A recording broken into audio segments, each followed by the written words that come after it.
Selamat malam saudara-saudara, Bapak, Ibu, Eyang Kakung, Eyang Putri, dan anak-anakku semua. Bersama saya, Pendeta Neni Suprihartati, malam ini, Jumat 2 Oktober 2020. Mari kita siapkan hati dan pikiran kita untuk menghadap Tuhan dengan bersaat teduh.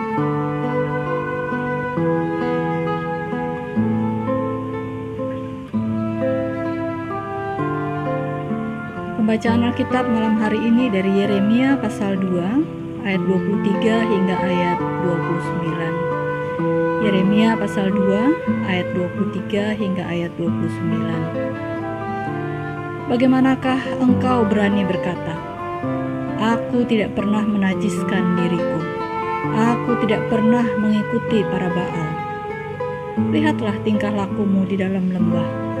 Ketahuilah apa yang telah kau lakukan.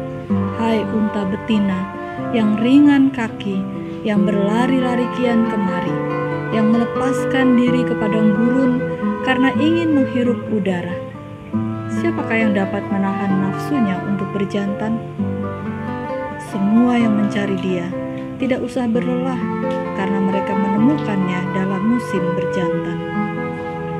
Jagalah supaya kakimu jangan tak bersepatu, dan supaya kerongkonganmu jangan haus. Tetapi engkau berkata, "Percuma saja, percuma, sebab aku cinta kepada orang-orang asing, jadi aku mau mengikuti mereka."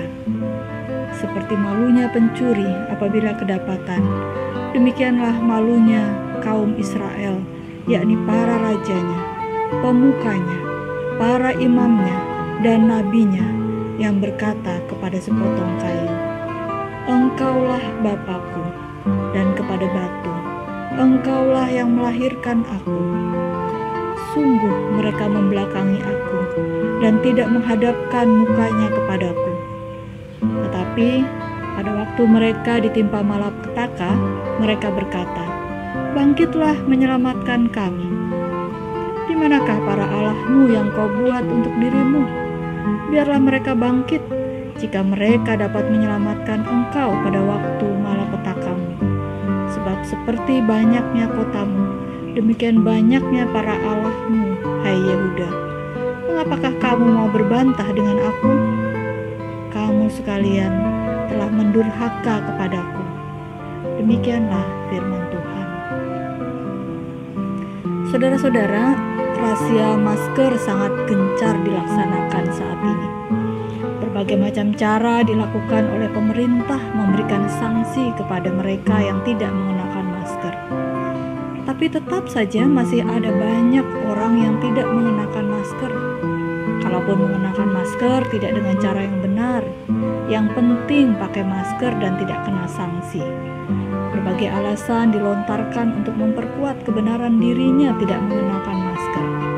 Beberapa orang mengatakan bahwa mengenakan masker sangat membatasi kebebasan. Kebebasan berbicara, kebebasan bernapas, dan kebebasan makan dan minum. Bukan hanya memakai masker yang dipandang sebagai membatasi kebebasan, tapi segala peraturan protokol kesehatan dipandang membatasi hak asasi manusia.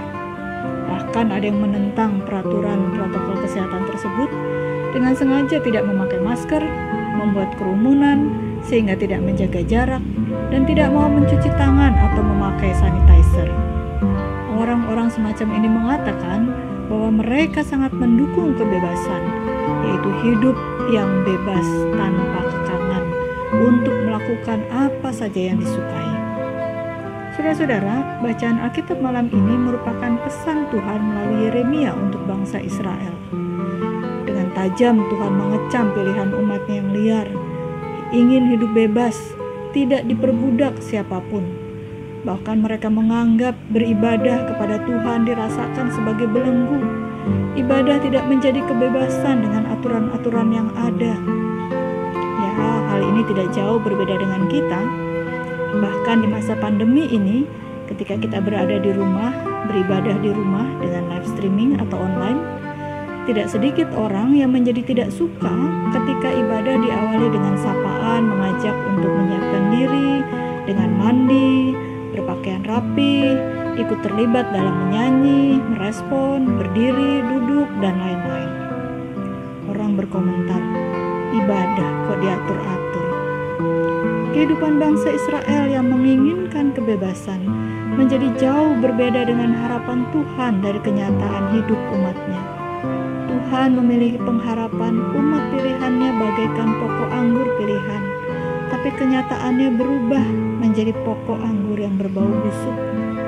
Dengan menggunakan bahasa sarkastis, mereka diumpamakan sebagai unta betina yang tak perlu dicari dengan susah payah di musim berjantan. Unta betina yang berlari-lari kian kemari, melepaskan diri dari padang gurun dan ingin mencari udara segar, sehingga tidak ada yang dapat menahan hawa nafsunya. Bahkan peringatan untuk menjaga agar jangan sampai tidak bersepatu dan menjaga agar jangan sampai kerongkongan menjadi haus, yang artinya berjaga untuk melindungi diri dari bahaya dan penyakit, dianggap percuma. Peringatan menjadi percuma dan tidak penting karena yang lebih utama adalah kebebasan untuk melampiaskan nafsu. Dikatakan seperti sudah cinta pada orang asing dan memilih untuk mengikutinya. Saudara-saudara, Tuhan katakan segala yang dilakukan oleh bangsa Israel telah membelakanginya. Bangsa Israel hanya mementingkan kebebasan sehingga tidak lagi mau mendengar peringatan Tuhan dan mematuhi peraturan atau firman Tuhan. Selanjutnya Tuhan katakan, tetapi pada waktu mereka ditimpa malapetaka, mereka berkata, "Bangkitlah menyelamatkan kami." Bukankah kita juga demikian? Kita ingin hidup bebas, lepas dari kekangan, tidak mau diatur-atur. Berbagai macam alasan kita pakai untuk keluar rumah. Jenuh, bosan, stres, perlu penyegaran, dan lain-lain. Begitu juga dengan aturan memakai masker, mencuci tangan, dan menjaga jarak menjadi tidak penting, dan dengan berbagai alasan kita langgar. Tetapi pada waktu ditimpa malapetaka, kalau sudah terpapar, kita berkata, "Tuhan, bangkitlah menyelamatkan kami." Padahal Tuhan sudah sejak awal menyelamatkan kita dengan peringatan-peringatan untuk melindungi diri dari terpapar. Tetapi seperti bangsa Israel, Tuhan bilang percuma, sebab kita lebih memilih untuk mengutamakan kebebasan dan melampiaskan nafsu. Renungan malam ini mengajak kita untuk mendengar dan mematuhi peringatan Tuhan melalui peraturan yang dikeluarkan oleh pemerintah, agar kita melindungi diri dari terpapar dan memaparkan virus corona. Tuhan selalu menjaga kita, namun kita yang kadang keluar dari penjagaannya dan memilih hidup bebas. Saudara-saudara, jangan sampai kita terjerumus karena kebebasan. Amin. Mari kita berdoa, kita awali dengan doa Bapa kami. Bersama-sama kita berdoa. Bapa kami yang di sorga, dikuduskanlah namamu, datanglah kerajaanmu, jadilah kehendakmu di bumi seperti di sorga. Berikanlah kami pada hari ini makanan kami yang secukupnya, dan ampunilah kami akan kesalahan kami, seperti kami juga mengampuni orang yang bersalah kepada kami. Dan janganlah membawa kami ke dalam pencobaan, tapi lepaskanlah kami daripada yang jahat, karena Engkaulah yang punya kerajaan, dan kuasa, dan kemuliaan, sampai selama-lamanya. Amin. Kembali kita berdoa untuk menaikkan syafaat kita. Ya Tuhan, terima kasih untuk firman-Mu malam ini, yang mengingatkan kami untuk mempercayai Engkau sebagai penjaga kami, dengan memberikan peringatan melalui pemerintah yang mengeluarkan protokol kesehatan. Tolonglah kami ya Tuhan, agar tidak mengedepankan ego kami, dan memilih mengikuti nafsu kami untuk hidup bebas. Kami tahu bahwa masa pandemi ini adalah masa tidak normal. Untuk itu kami harus bisa menjalani hidup yang tidak normal ini, bukan sebagai kekangan yang membatasi kebebasan kami, melainkan sebagai hidup yang menjaga dan melindungi kami dari malapetaka dan terlebih virus corona. Mampukan kami agar dapat hidup taat, untuk di rumah saja, memakai masker jika memang kami harus keluar rumah, rajin mencuci tangan, dan menjauhi kerumunan serta menjaga jarak. Dalam pengasihan-Mu kami mohon. Tuhan, dengarlah dan kabulkanlah doa kami. Ya Tuhan, kami mau berdoa untuk gereja-gereja-Mu di muka bumi ini. Tolonglah ya Tuhan, agar di masa pandemi ini gereja-gereja makin giat dalam menyebarkan kabar sukacita untuk menguatkan iman orang-orang percaya. Mampukan gereja-gereja untuk terus berkreasi dalam melakukan pelayanan, baik pelayanan peribadahan maupun pelayanan diakonia. Biarlah melalui pelayanan ibadah dan diakonia yang dilakukan gereja-gereja, bukan hanya orang percaya yang dikuatkan imannya, tetapi juga orang yang belum percaya kepadamu dapat menerima berkat darimu.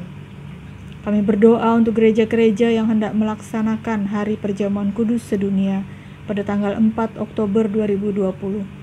Tolonglah agar gereja-gereja dapat melaksanakan sakramen perjamuan dengan baik dan bermanfaat, serta tetap menjaga kekudusan atau kesakralan perjamuan. Dalam pengasihan-Mu kami mohon.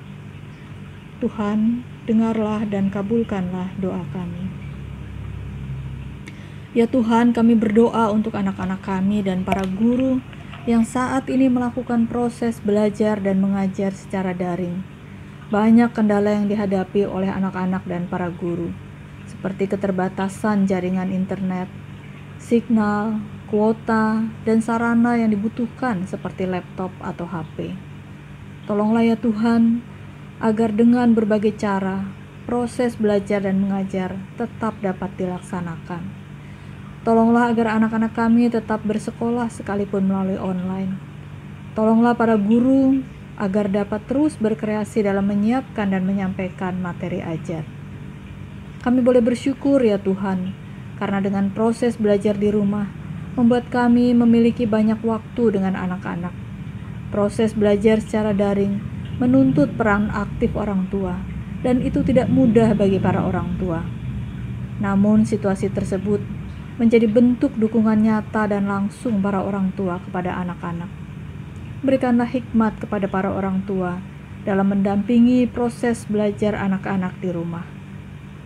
Dalam pengasihan-Mu kami mohon. Tuhan, dengarlah dan kabulkanlah doa kami. Ya Tuhan, kami berdoa untuk saudara-saudara kami yang terpapar virus corona. Mereka yang saat ini harus menjalani isolasi dan perawatan, baik isolasi mandiri di rumah maupun di rumah sakit. Terlebih bagi mereka yang saat ini berjuang dalam masa kritisnya di ruang ICU. Tuhan, kami percaya bahwa Engkau ada bersama-sama dengan mereka. Engkau tidak meninggalkan mereka dan terus menjaga mereka. Berikanlah ketenangan dan kekuatan, terlebih iman percaya kepadamu, bahwa Engkau memiliki kehendak dan rencana yang terbaik dalam hidup mereka.